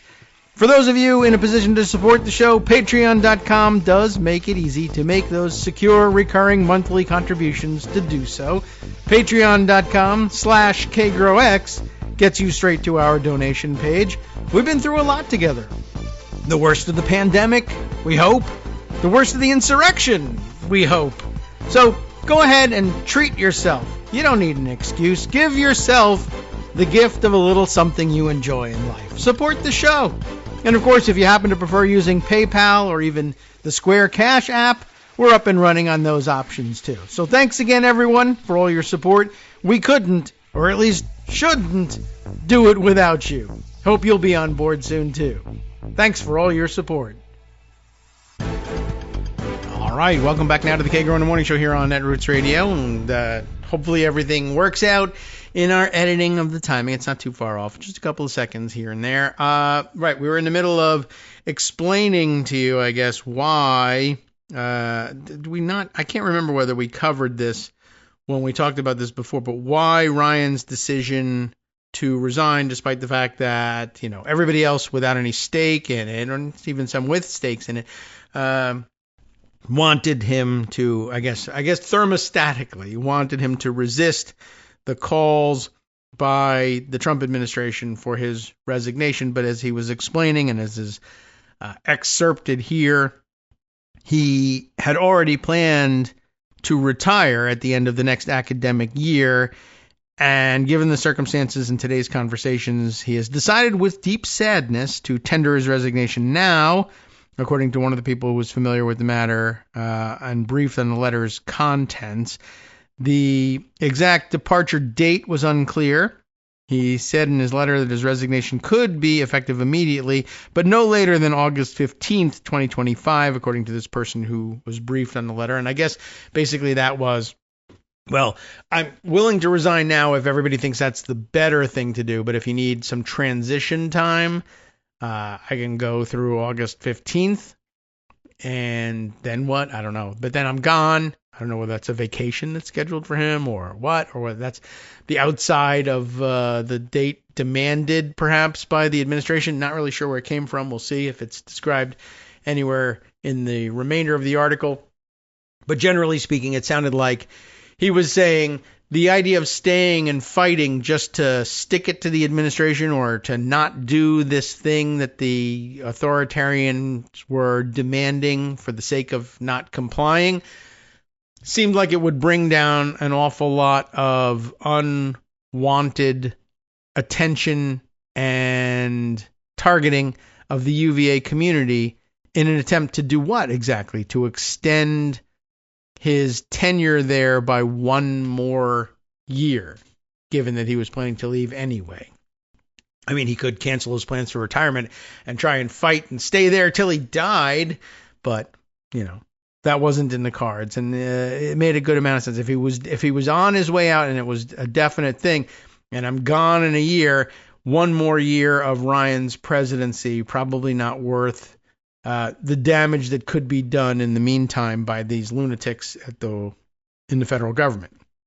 So, a spokesman for the university did not respond to a message-seeking comment. I probably could have skipped that. The people briefed on Ryan's resignation spoke on condition of anonymity. Could probably leave that aside. Harmeet Dillon, who was overseeing the investigation, which really should be quote-unquote investigation, as Assistant Attorney General for quote-unquote civil rights, said in a statement that she welcomed leadership changes that signal institutional commitment to our nation's venerable federal civil rights laws. This isn't one of them, but she welcomes them in case there are any, but this one is the opposite. When university leaders lack commitment to ending illegal discrimination in hiring, admissions, and student benefits, they expose the institutions they lead to legal and financial peril, Ms. Dillon said in her bizarro fashion.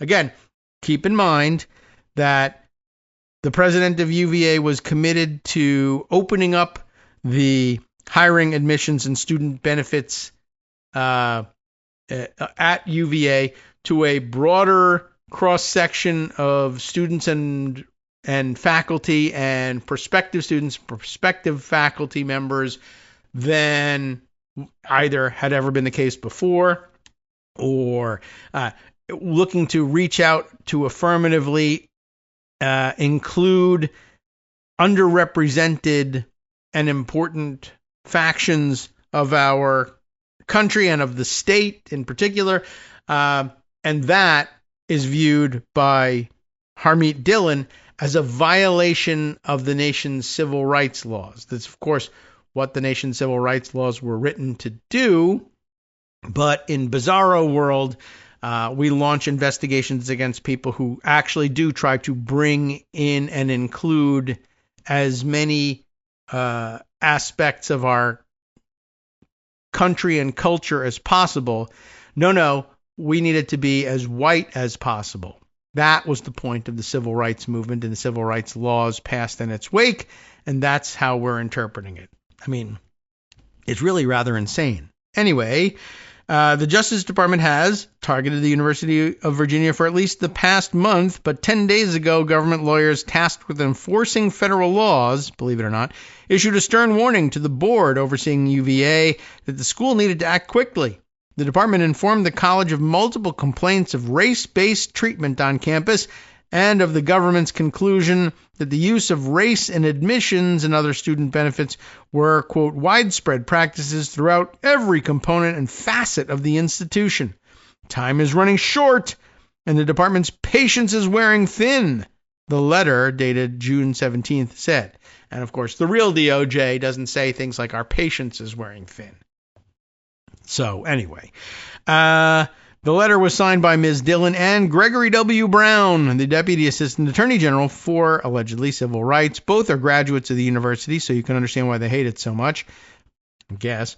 Mr. Brown, as a private lawyer, had previously sued his alma mater, and Ms. Dillon overlapped with Mr. Ryan during their time as students at the UVA School of Law. Some members of the school's board had pushed for Ryan's ouster, fearing that if the university failed to comply with the Justice Department's demands, the Trump administration would follow through on its threat to strip the school of hundreds of millions of dollars in federal funding.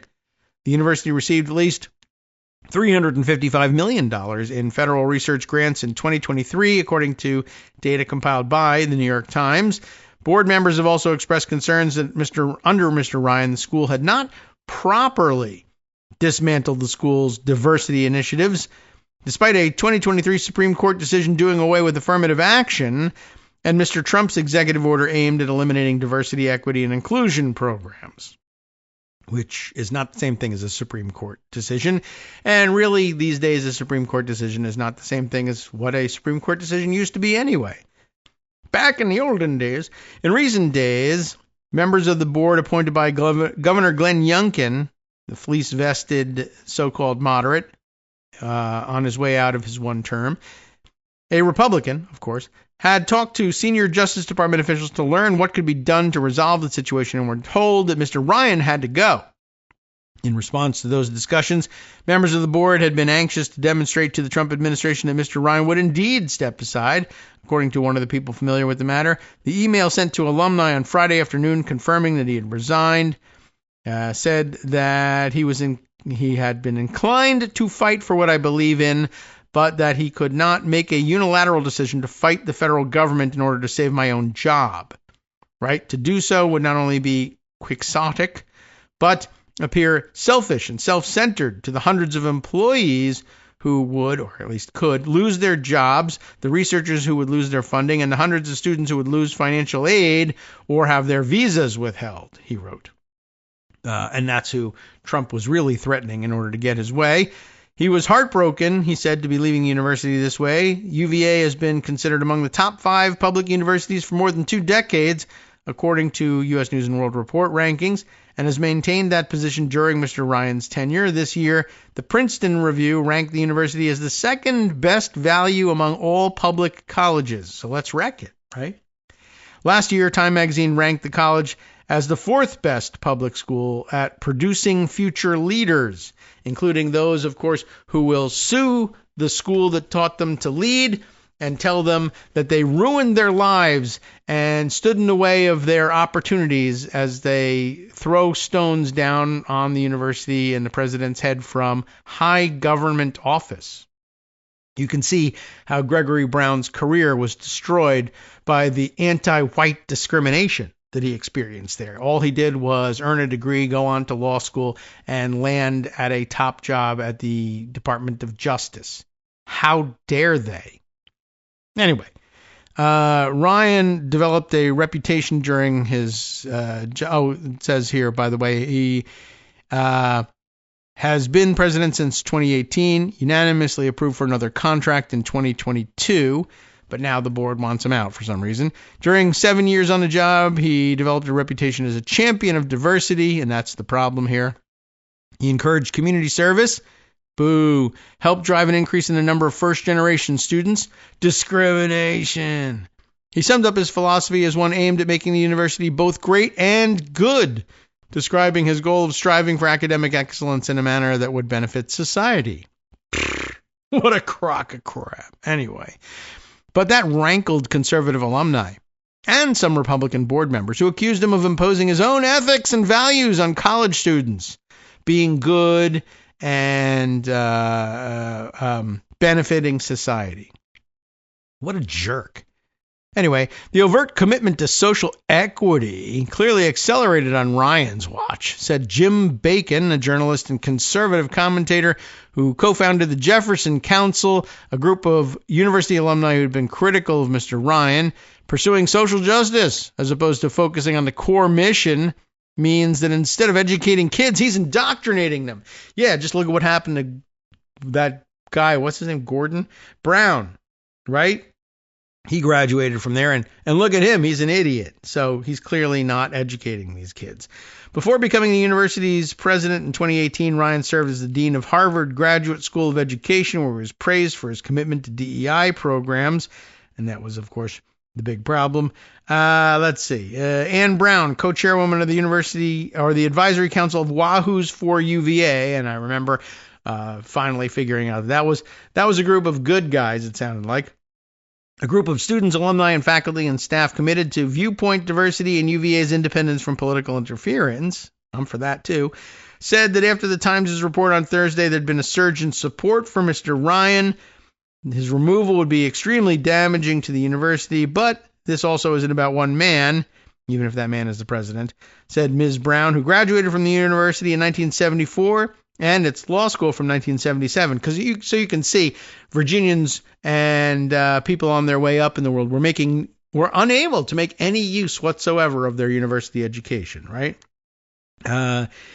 She goes on to say essentially what you thought she was going to say. It would be symbolic surrender of the university's autonomy and commitment to free inquiry that, if allowed to stand by the Board of Visitors and Virginia's elected officials, would send a chilling message that public universities in Virginia serve political agendas, not the Commonwealth.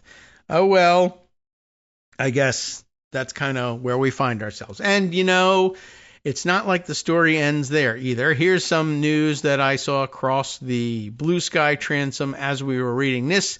Reuters reports that the FBI, who everyone can depend on for, law enforcement impartiality, has launched a probe into former FBI and CIA directors, Fox News reports. Maybe I should have gone to Fox News as the original source on that one, but, F them. Fox, those guys, I say, will take the report of Reuters instead. Who's at issue here? John Brennan, former CIA director, and James Comey, of course, former FBI director, both, quote unquote, under investigation. That's the greatest power that Kash Patel has going for him. He can be the person who can, make it the case, who can will it to be true. I think there should be an investigation, an FBI investigation of these people. Why? I don't know. Doesn't matter. Why do you want it? I don't know. Doesn't matter. But look, I want, and the president want, headlines that say someone we don't like is, quote, under FBI investigation, because for how many years has the FBI been in existence? For that number of years, having a headline say that you're under FBI investigation was tantamount to saying that there was a criminal corruption problem happening in your, under your watch, right? Not the FBI's watch, but you're corrupt, you're criminally liable, or you will be shortly. Now, that was not always the case. They sometimes failed to gain a conviction, but for the most part, for however many years the FBI has existed, even under J. Edgar Hoover, it was the assumption of the American public that the FBI was investigating. There was a problem there, even if they failed to prove it, and even if it was politically motivated as it was under the Hoover administration. Even if everybody knew it, it was still bad news for you. So they want to create bad news for people they don't like, and now they're doing it. The FBI has launched criminal probes, and again, that should be in quotes, scare quotes, into former CIA Director John Brennan and former FBI Director James Comey. Fox News Digital, anyway, reported on Tuesday, citing sources, which is, what they're supposed to do as quote-unquote journalists. The probes are over alleged wrongdoing related to past government investigations about claims of Russian interference in the 2016 U.S. elections, in which, of course, President Donald Trump defeated former Secretary of State Hillary Clinton, the news report said. Thanks for reporting that one, Fox News and Reuters. So this is what? An investigation of the investigators, as promised, really. The CIA and Justice Department had no immediate comment. The FBI declined to comment. Reuters has not independently verified the probes. Oh, so that's something too. Remember, Fox News reporting this could just be Kash Patel saying, hey, Fox News guys, please put out that I've launched a criminal investigation. Now, there's really no reason to believe that Kash Patel couldn't or wouldn't have launched such an investigation. He doesn't need to lie to them about launching the investigation. But it's an interesting wrinkle to the story, right? He can make up his own investigation. His greatest power is the ability to legitimately say the FBI has launched an investigation. And yet, though that power, I guess, lies unilaterally in his hands, he still may be tempted to lie about it because who knows how many pieces of paper he has to sign in order to officially launch an investigation. And that might be tough work. So maybe he's not doing it. But he is just saying, I want you to just say that it happened. And you can probably believe that it's true that it's happened, because even if I haven't gotten around to it yet, I can sign those papers later. Anyway, the scope of the criminal investigations into Brennan and Comey was unclear, the report added, because they haven't made them up yet. Trump-nominated CIA Director John Ratcliffe referred Brennan, who served in that role under former Democratic President Barack Obama, we're skipping over Biden and going all the way back to Obama, for potential prosecution, according to the report. A criminal investigation does not necessarily result in charges, they remind you. Brennan did not immediately respond to a request for comment. Comey could not be immediately reached. Fox said its sources were from the Justice Department, but did not specify the number of sources. I am glad to see the Department of Justice is opening up this investigation. White House Press Secretary Caroline Leavitt told Fox News. Jesse Waters' primetime show in an interview. That's who he was speaking to, or she was speaking to, when she said that she was glad to see it. The probes reportedly target two former officials who have long drawn the ire of Trump and his supporters for their role in investigating Russian interference in the 2016 election. But I would remind them, and I wonder whether these, now I'm thinking maybe these probes are launched because of or in relation to the Epstein thing. Remember that these guys staked it all on, and I mean here, Trump supporters, the rank and file and the influencers, etc., staked everything, their whole reputation, on buying into the idea that there was this, whatever it was, that they had some narrative of the Epstein story. And remember, a narrative was actually a pretty stupid one, which is that, well, the stories that Bill Clinton was, consorting with Jeffrey Epstein and Ghislaine Maxwell and all of their, in all of their weirdness, is true, but the stories that Donald Trump was doing the same are false. Okay, that was their narrative. But anyway, that all fell apart, and the rest of their thing fell apart, and the idea that, we have proof that he was murdered falls apart, et cetera, because it all turned out to be, a lie, and there's just no evidence of most of the things that they thought there was evidence of, or at least that's what their own people who were installed in these jobs are telling them. I mean, I'm just thinking about how remarkable this all is, just to remind ourselves how remarkable this arc has been, that as outsiders, the conspiracy-minded MAGA wackadoodles got in their head that there was a vast conspiracy to cover up the truth of the Epstein story, and that the only way to get at that truth, which was being buried by the co-conspirators of Epstein, who were in the halls of power and controlling the levers of the investigation, was to oust them through the election, or possibly through insurrection if necessary, but then replace them with one of our own, one of the people who really, who spent their time podcasting the same conspiracy theories that we listened to and believed in, and we're going to put them in there. They have our trust.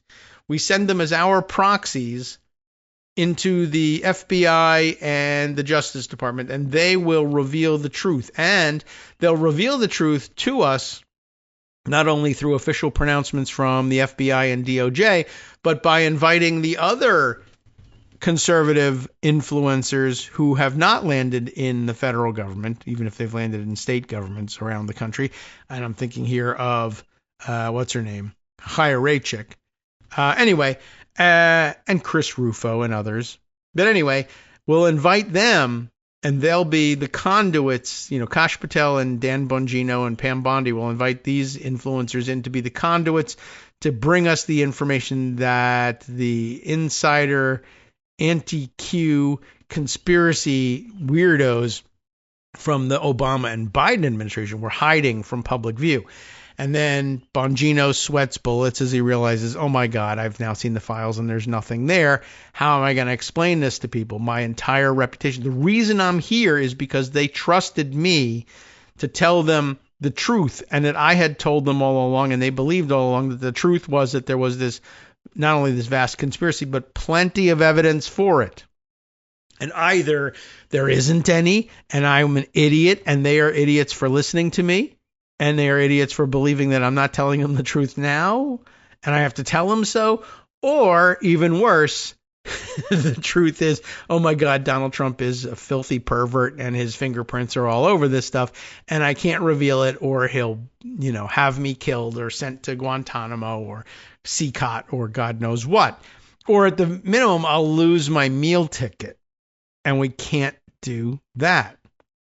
So instead, they say, all right, well, I've lost your trust with that. Well, remember that there was also another conspiracy theory that you and I shared such good times over in the past couple of years. And those included that James Comey and John Brennan were in fact in cahoots to frame poor Donald Trump over this alleged Russian interference in our 2016 election. Well, we're still going to stick to that one.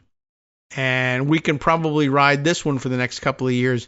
I'll probably be out of government, says Dan Bongino, by the time I'm forced to release the Russia files and prove that once and for all there really was nothing of substance against Comey or Brennan. They may even have been telling the truth. But by that time, hopefully I'm out of government, because I assume you'll murder me by the time I have to release that information to you. There's no holding the crowd back at that point, unless, of course, they were full of crap the same way these guys were full of crap on their podcasts all these years. So back to the story. Comey led the FBI, of course, when authorities began a criminal investigation in 2016 into potential coordination between the Trump campaign and the Russian government to influence the election. Trump fired Comey in 2017, early in his first term, after Comey publicly confirmed Trump was under investigation. Right? Announcing that Trump was under FBI investigation was very harmful to him, so he knows just how harmful it is. So he says, well, I'll tell you what, I'm going to announce the same thing about you and see how you like it. Except, Comey had no particular reason to do it to Trump other than, hey, the evidence is leading there. Trump has no particular reason to do it against Comey except, I want to show you that I can hurt you, so he's doing it. The probe was then taken over by former special counsel Robert Mueller, who found no evidence of a criminal conspiracy between Trump's 2016 campaign and Russia, which is amazing. But guess what? He now escapes further scrutiny by the current FBI. Isn't that something? Trump railed against the investigation for years and has repeatedly dismissed it as the, quote, Russia hoax. Brennan led the CIA when U.S. intelligence assessed, in a report made public in January of 2017, that Russian President Vladimir Putin sought to sway the 2016 U.S. vote in favor of Trump. A CIA interview released last week found flaws in the preparation of the 2017 assessment, but it did not contest its underlying conclusion. The Fox News report on the investigations broke as Trump's top officials at the FBI and Justice Department faced online criticism from some Trump supporters for concluding that there was no evidence to support the long-held conspiracy theories about the death of accused sex trafficker Jeffery Epstein. And you can probably add that he is, in fact, convicted sex trafficker Jeffery Epstein. Convicted the first time. Now he's accused of having done it again after they let him out the first time, but okay. During Trump's first term, the Justice Department appointed a separate special counsel, John Durham, to examine any missteps in the FBI's Russia investigation.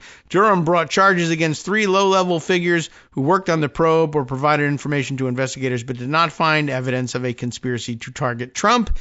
And of course, I don't think he actually succeeded in getting any substantive convictions against any of them either. Maybe one lower charge against one of them, as I recall, but it was unrelated to the theory that they had somehow manipulated the Russia investigation. Anyway, also we read recently that John Durham's son, also working for the Justice Department, and likewise getting nowhere with whatever it was that he was working on. But now I can't remember what it was. So, okay. it's time for us to wrap up here anyway.